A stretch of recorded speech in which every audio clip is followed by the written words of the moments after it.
Class 9th के सभी विद्यार्थी ध्यान देकर सुने। आज के इस वीडियो के अंतर्गत देखिए, आज मैं आप सभी को अर्धवार्षिक परीक्षा के लिए विषय हिंदी का एक पेपर यहाँ पर बताने जा रही हूँ।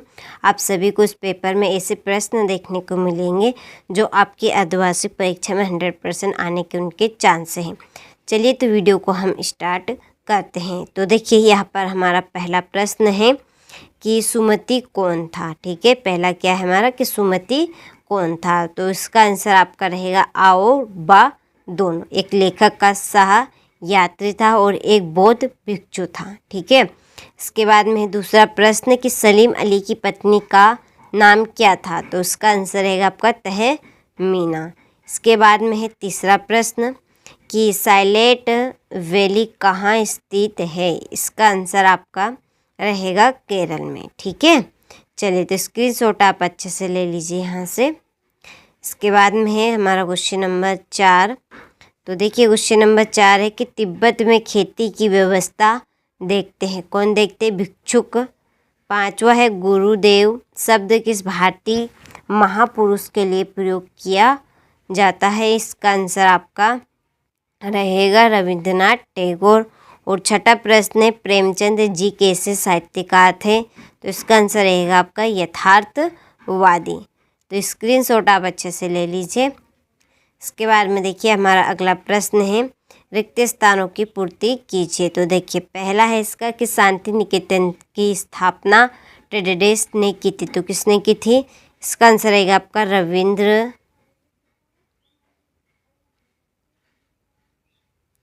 रविंद्रनाथ टैगोर। ठीक है, दूसरा है कवि टेडेडेस परंपरा के संत थे। कौन सी परंपरा के? निर्गुण।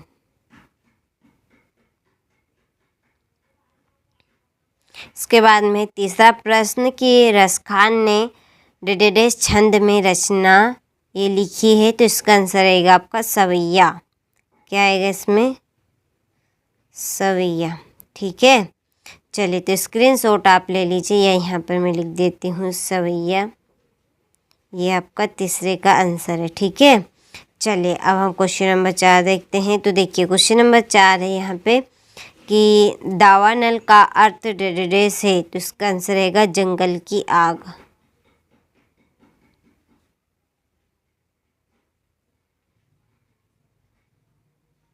जंगल की आग।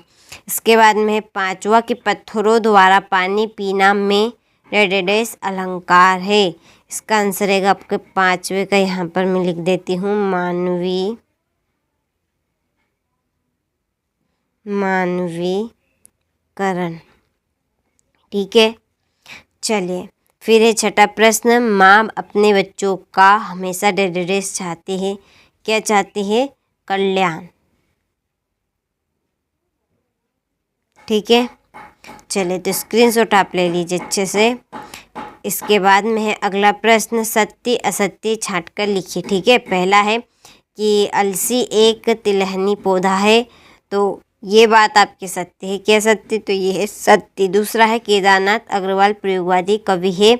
तो इसका आंसर आपका सत्य रहेगा। तीसरा है दक्षिण दिशा यमराज की दिशा है। तो ये भी आपका सत्य है। चौथा है रीढ़ की हड्डी कंक की किनारे कौमा है। तो चौथा आपका सत्य रहेगा। पांचवा है टेहरी बांध राजस्थान राज्य में है। तो ये आपका सत्य है। छठा है प्रेमचंद जी प्रसंग अनुकूल पोशाक पहनते थे। तो ये भी आपका असत्य रहेगा। ठीक है, चलिए तो स्क्रीनशॉट आप ले लीजिए अच्छे से। इसके बाद में है अगला प्रश्न सही जोड़ी बनाइए। ठीक है, तो पहली जोड़ी है दो बेलों की कथा। इसकी जोड़ी आपकी लगेगी प्रेमचंद्र। ठीक है, मुंशी प्रेमचंद्र।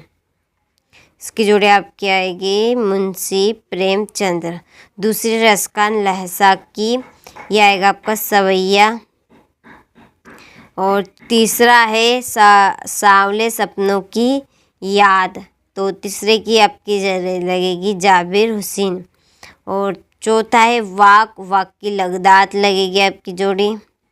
और कैदी और कोकिला इसकी जोड़ी है माखनलाल चतुर्वेदी। और ग्रामश्री की जोड़ी आपकी रहेगी, ठीक है, ग्रामश्री की ये सुमित्रा नंदन पंत, ठीक है, ये यहाँ पर। चलिए तो स्क्रीनशॉट आप ले लीजिए अच्छे से। इसके बाद में एक वाक्य में उत्तर, तो देखिए पहला है परम धाम भेजने का क्या अर्थ है, तो इसका आंसर है मार डालना, मार डालना। दूसरा है क्षिति मोहन सेन कौन थे, तो इसका आंसर रहेगा एक प्रकांड विद्वान, विद्वान और स्वतंत्रता संग्राम।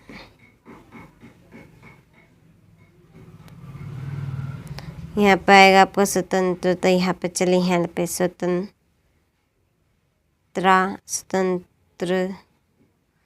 स्वतंत्रता संग्राम, ठीक है, थोड़ा सा लंबा चौड़ा है, एक प्रकांड विद्वान और स्वतंत्रता संग्राम, ठीक है। चलिए इसके बाद में तीसरा खाकर में कौन सा अलंकार है, तो इसका आंसर रहेगा आपका पुनरुक्ति अलंकार, ठीक है, तीसरे का आंसर है ये आपका पुनरुक्ति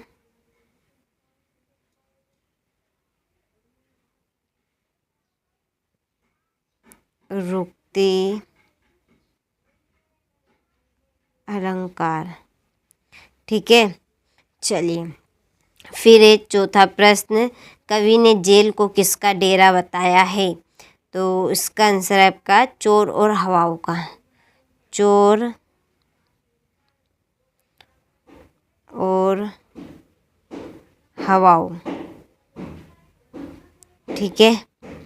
चलिए पांचवा प्रश्न, प्रकृति के अनुकूल कुशल चित्रे किसे कहा गया है, इसका आंसर रहेगा आपका कवि श्री, ठीक है, ये थोड़ा सा यहाँ पे गलत हो गया है, ठीक है, श्री, ये श्री सुमित्रा नंदन पंत, सुमित्रा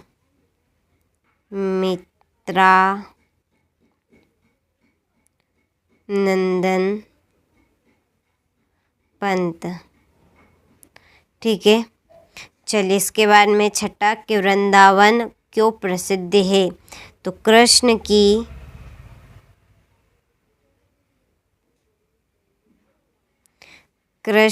लीला